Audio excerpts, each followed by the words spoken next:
작년 8월 정부가 발표한 국가산업단지 후보지에 영주의 첨단 베어링 산업단지가 전국 7곳 가운데 선정됐었죠. 그러나 후보자를 떼고 국가산업단지로 지정되기까지는 여러 절차가 남아있는데요. 그 가능성을 전망해 봅니다. 정동원 기자입니다. 영주 첨단 베어링 국가산업단지 지정의 필수 관문은 타당성 검토입니다.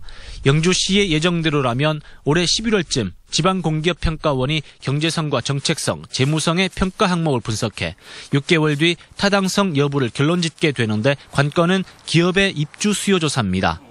베어링 산단 예정 면적은 40만 평. 이 가운데 도로 등을 제외한 분양 가능 면적, 즉 가처분 면적은 25만 평으로 예상됩니다. 이 25만 평 부지를 모두 채울 기업 의향을 받아내는 게 필수 조건입니다. 공장 규모에 따라 다르겠지만 대략 100개 기업으로 영주시는 추정합니다. 그런데 의향은 바뀔 수 있기 때문에 120%, 즉 120개 이상은 받아내야 하는데 쉽지 않습니다.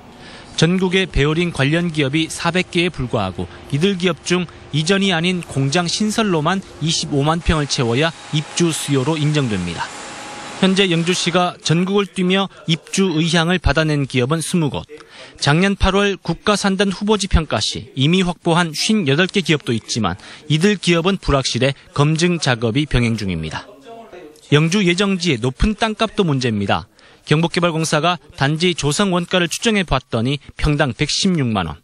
기업의 바람과 다른 국가산단의 분양가를 고려할 때 평당 6, 70만 원이 적정선이라 본다면 평당 50만 원이나 높습니다.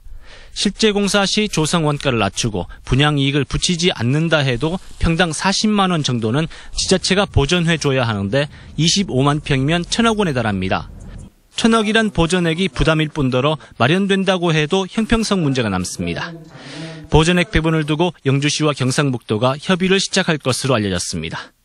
우여곡절 끝에 국가산단으로 지정되더라도 제조업 경기 불황이 지속되는 상황에서 실제 입주로 이어지는 기업이 있을지 회의적 시각이 존재합니다.